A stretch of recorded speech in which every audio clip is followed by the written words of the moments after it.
Salut tout le monde, c'est Eugénie, j'espère que vous allez bien. Aujourd'hui, on se retrouve pour une nouvelle vidéo Bullet Journal. Le thème de ce mois de mai sera orange.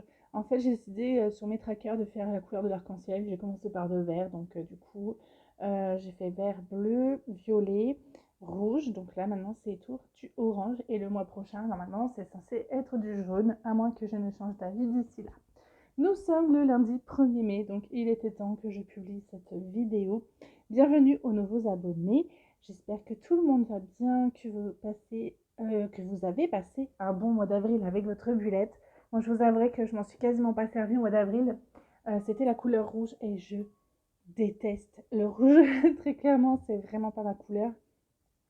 J'aime bien le bordeaux, mais je déteste la couleur rouge. Du coup, en fait, ça m'a dégoûté d'utiliser mon bullet. Donc, je ne sais pas si je vais continuer à suivre les couleurs de l'arc-en-ciel. Franchement, je verrai bien en fonction d'eux comment ça va se passer ce mois-ci. Vous allez voir que je vais faire une nouvelle page sur ce mois. Voilà, mon bullet évolue avec mes besoins et mes envies. Je vais massacrer mon M de mois de mai et je l'ai écrit en anglais. Donc, bon, écoutez, j'ai dit tant pis, je vais le laisser en anglais. C'est pas grave. Je l'avais fait au crayon de papier avant et j'avais bien réussi. Et de passer en couleur, de passer avec le crayon, ça a été une catastrophe. Donc je vais massacrer mon petit mois de mai, tant pis, mon M en tout cas. Je l'apprécie que moyennement, je l'admets.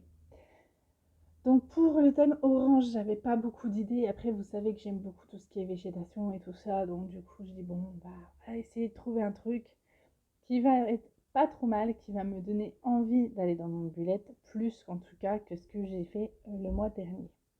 Donc je vais dessiner des petites plantes un peu partout. Je gomme déjà évidemment le plus possible et j'ai fait une trace de feutre sur ma page de gauche, évidemment, sinon ce n'est pas drôle. Bah oui, forcément, parce que mon bullet il peut pas être parfait, hein, sinon c'est pas drôle du tout. Donc j'ai dessiné des fleurs, enfin des plantes, pardon, mais alors voilà, de façon très aléatoire. Enfin, j'ai vraiment fait en mode fissa. Là, je fais des petites croix dans mon panier pour donner une impression de matière, tout simplement, comme si c'était un peu de l'osier. Et en fait, le résultat est pas si mal. Franchement, ça fait stylé. Donc, je vais pas commenter tout ce que je vais faire dans la vidéo. Euh, J'étais en train de me dire qu'est-ce que je fais. Je colorie. Là, j'ai voulu faire un effet de tressage et du coup, j'ai pas réussi. Mais bon, ça fait pas si ridicule que ça va. J'aurais presque dû le laisser en blanc. En haut de ma page à droite, je vais faire des plantes suspendues. Voilà, je vais rajouter du coup du vert, hein, forcément, parce que bon, j'ai beau adorer le orange, pas du tout, je n'aime pas les oranges. J'ai beau voilà, aimer cette couleur quand même plus que le rouge, des plantes oranges, malheureusement, il n'y en a pas 36, sauf en automne.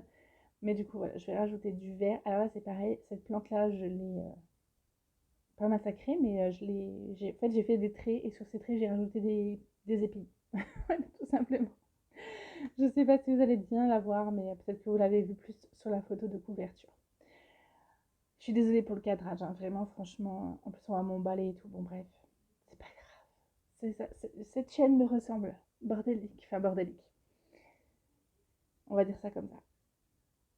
Donc, je vais rajouter plein de teintes différentes de vert pour donner de la matière à mes petites plantes et un petit peu d'effet. Hein. De toute façon, c'est les mélanges de couleurs qui rajoutent un petit effet réel à la plante. Après, j'ai bien conscience que je ne suis pas une pro du dessin.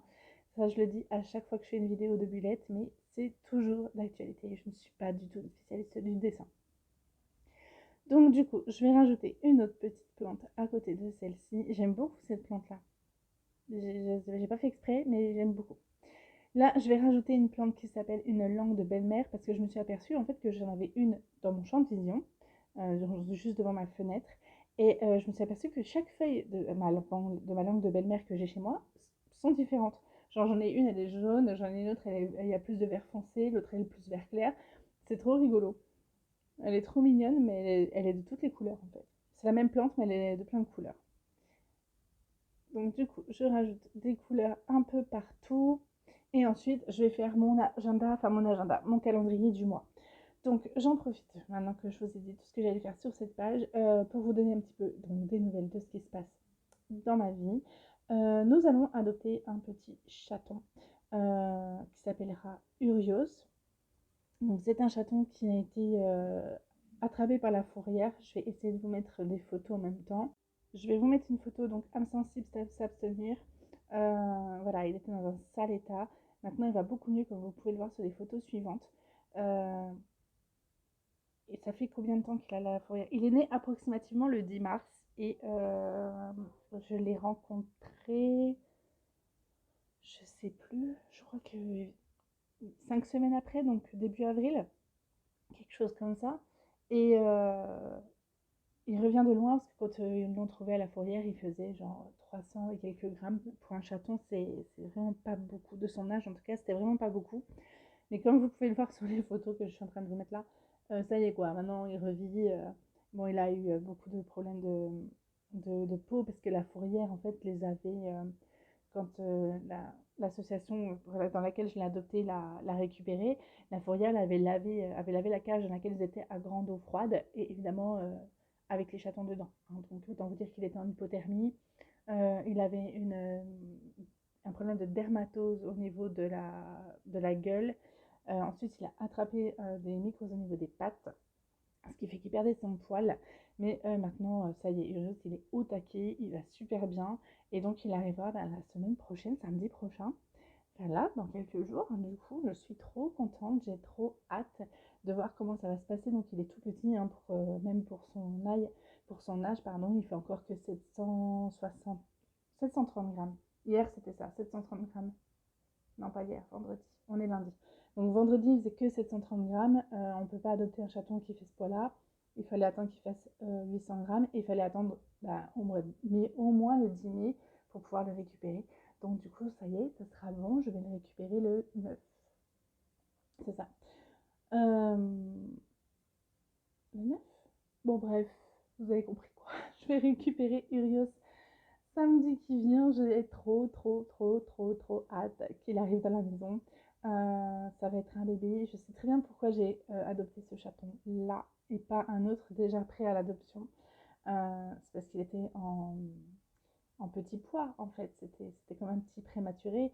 Donc sachant mes antécédents avec mes enfants, j'ai eu que des prématurés. Je revis mes grossesses, c'est évident, j'en ai conscience. Mais non, mais il était trop chou. Puis même, enfin, je savais qu'ils allaient mourir 8 jours après si on n'adoptait pas. Donc du coup, bah voilà, j'ai craqué et on va adopter celui-ci. Donc j'ai fini ma première page, comme vous le voyez. Hop, je vais passer donc à la suivante. Et là, c'est une nouvelle page. J'ai décidé de faire dans mon bullet, parce que vous savez que je fais du batch cooking, hein, donc je cuisine mes menus à la semaine. Donc j'ai décidé de faire une page spéciale pour ça. C'est une idée que j'avais vue sur une autre chaîne YouTube. Je pourrais plus vous dire le nom, malheureusement, je ne l'ai plus en tête. Si je le retrouve avant de publier la photo, je vous le mettrai. Et je trouvais que l'idée était bonne. Après, du coup, ça fonctionne avec un système de post-it. Je verrai bien si ça me convient ou pas. Parce que, en général, j'utilise des feuilles pour m'organiser par rapport à mes menus et tout de la semaine. Mais je verrai bien. On va tester comme ça. De toute façon, si ça ne me convient pas, je ne le referai plus. Et puis voilà. Et du coup, j'avais décidé de faire donc, des cadres. Et en fait, je me suis aperçue qu'en faisant comme ça, des petits ponts, bah, ça ressemblait à des petits gâteaux de lu. Donc du coup, je me dis, bah, ça va très bien avec le thème de nourriture. Donc du coup, j'ai fait des petits gâteaux de lu pour pouvoir faire bah, tous mes jours. Donc là, je m'en suis servie donc pour ma semaine donc du 1er au 8. Et donc j'ai écrit, parce que j'avais pas encore de post-it à la bonne taille, j'ai écrit au crayon de papier dans mes petits gâteaux de lu et je gomme mes menus au fur et à mesure que je les ai faits. Sur la page d'à côté, donc là on est sur la page de gauche, sur la page de droite, j'ai mis un grand encart avec mes courses. Donc là c'est pareil, je les ai écrites pour l'instant au crayon de papier et je les ai gommées au fur et à mesure que je les ai achetées.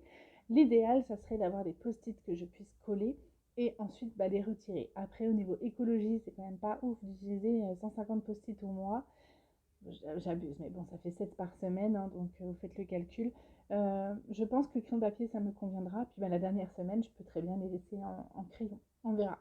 Après, pour la liste de courses, c'est juste pour quand j'y pense. Genre, je suis au travail, je pense qu'il faut que j'achète. Par exemple, cette semaine, c'était du caramel. Je pense qu'il faut que je l'achète. Hop, je vais le noter. Parce que de toute façon, j'ai une application, ma liste de courses. Donc, du coup, je me sers de mon application pour ma liste de courses. Mais c'est pratique quand même d'avoir ça pour noter quand je suis pas chez moi et que j'y pense. Parce que je pense souvent à mes menus de la semaine quand je suis au travail. Je vais prendre ma pause de déjeuner avec mes collègues et du coup, je vais voir qu'ils mangent ça. Ça me donne des idées pour la semaine suivante. Donc, je fais quelques petits points pour les faire, les petits points du gâteau de lui. Là, vous ne les voyez pas évidemment. Mais quand on ouvre le bullet, ça se voit. Ça se voit. On voit que c'est des petits gâteaux de lui, en fait, tout simplement.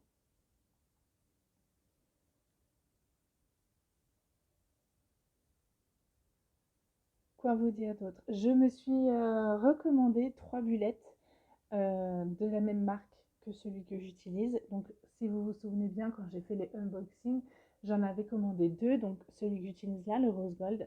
Et j'en avais aussi commandé un en gris souris, où il y a dessus un éléphant. Ça me fait toujours beaucoup rire. J'en ai recommandé trois, un vert, un bleu ciel et un bleu turquoise, je crois. Non, c'est pas turquoise. Bon, bref, j'en ai recommandé trois que je vais faire livrer chez mes parents et que ensuite je vais demander à mes parents de me renvoyer. Pourquoi j'ai recommandé des bulettes alors que j'en ai même pas fini un seul de toute ma vie? C'est en fait parce que, euh, comme je vous l'ai dit au mois d'avril, j'essaye de mettre une evening morning routine, n'importe quoi, une evening routine en place et j'ai de l'écriture à faire dedans et je veux écrire dans un bullet en fait, tout simplement parce que du coup, j'ai essayé dans un autre calepin, le papier est trop fin, ça me convient pas. Donc là, je veux pouvoir utiliser mon gris souris en fait pour faire ça. Voilà, mon bullet est fini pour la semaine-ci. J'espère que ça vous a plu. Bisous!